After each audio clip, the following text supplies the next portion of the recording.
few moments, we're going to take you to Palermo to the commemoration of two national heroes assassinated by the mafia. Giovanni Falcone and Paolo Borsellino were assassinated just weeks apart for their groundbreaking work in exposing the mafia and putting hundreds of mafia members behind bars. But first, a little bit of a history behind the mafia here in Alfred. Tell us a little bit. Well, the mafia's been around for centuries, and what we're going to be going to is a commemoration that really just commemorates the last mafia war, which took place in the 80s and the early 90s. 10,000 people died on the streets of Palermo during that time. Yes, there were bodies littered everywhere, distinguished corpses as they called them, judges, lawyers, military, private citizens.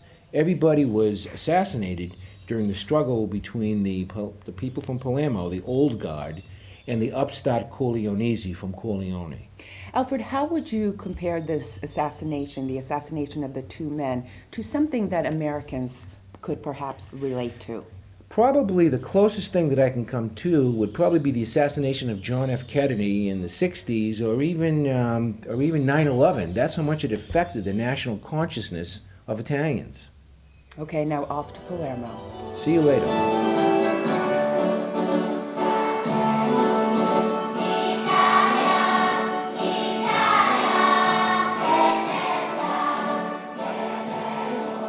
Che insieme hanno testimoniato e della battaglia coraggiosa per la legalità e la democrazia.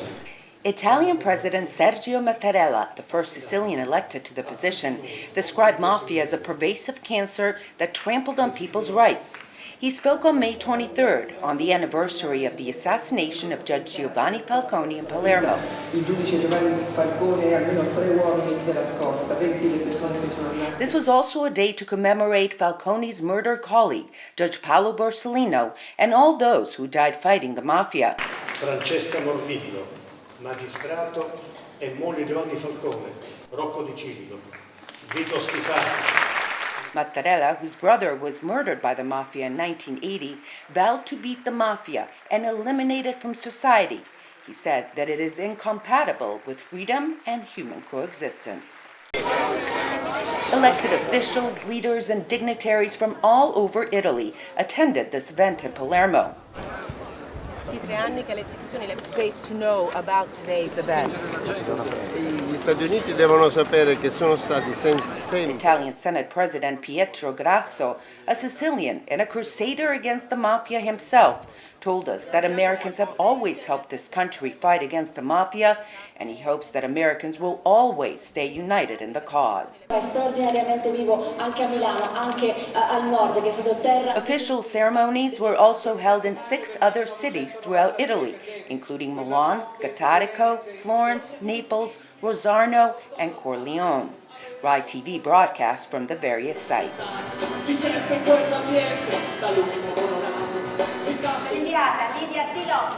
Sì, buongiorno da Corleone che saluta Palermo e tutte le piazze con voi collegate.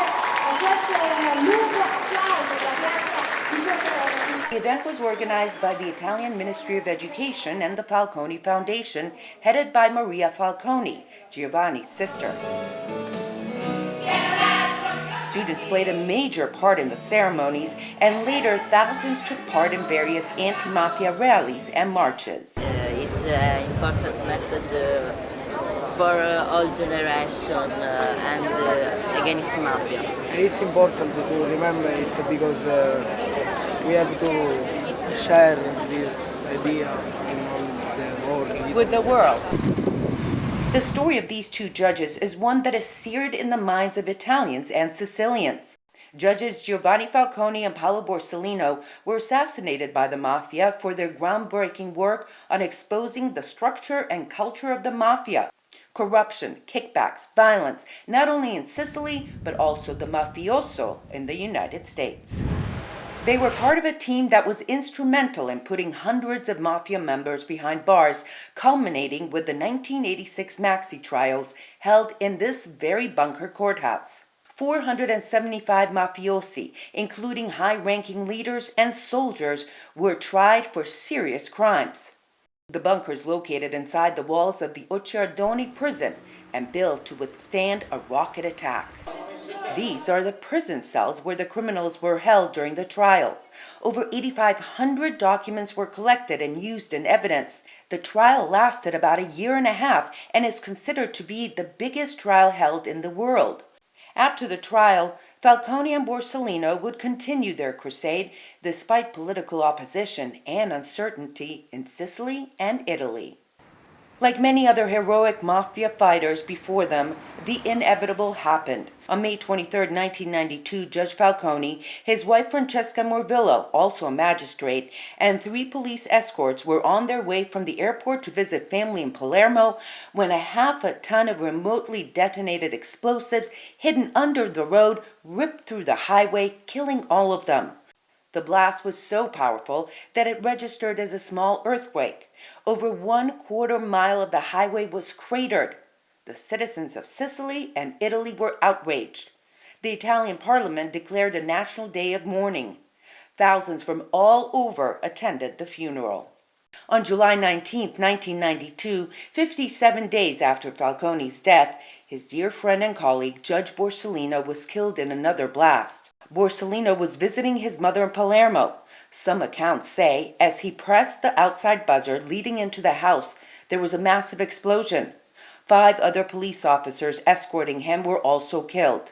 Tens of thousands took to the streets, including women, children, students, Sicilians from all walks of life, to protest this catastrophe. Italian troops were sent to Palermo to restore order. The protests finally got the attention of the Italian government, which passed a series of anti-mafia laws.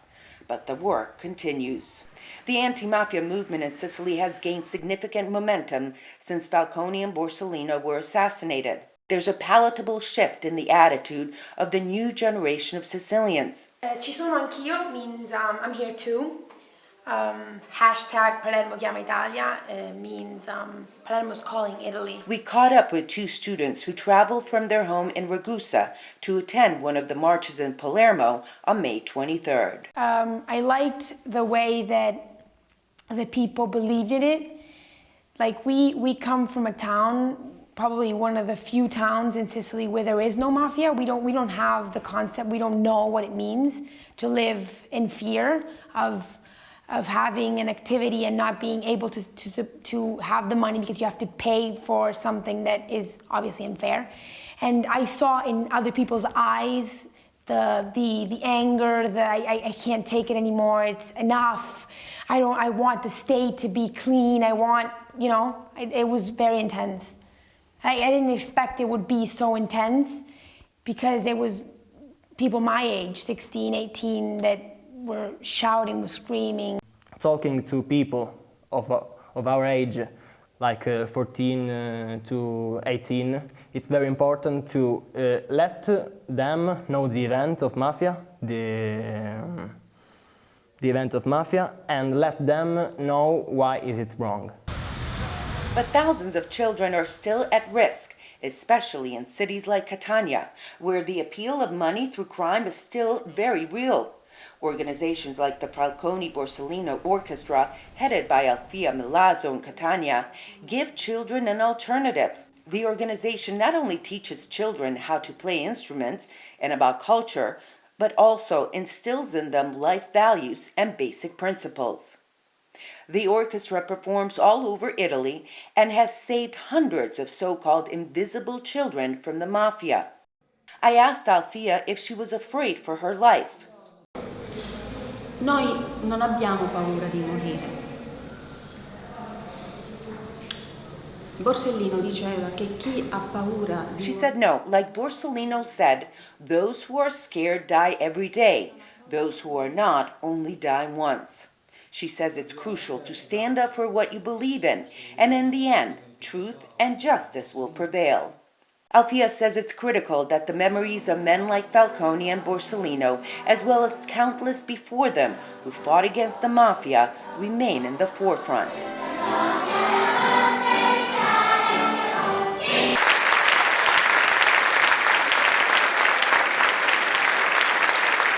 There's so much to take away from an event like the ceremony we witnessed in Palermo, but for me the biggest thing was watching those children so enthused and really taking part in this anti-mafia movement that's so strong and gaining momentum here in Sicily. But it's not over. Nope, 50 years ago, people would be hiding behind curtains. The problem is still systemic, however. But don't think that the mafia is on the run, because they're not. The Italian government has been making great, heroic efforts to fight them. They've passed many laws.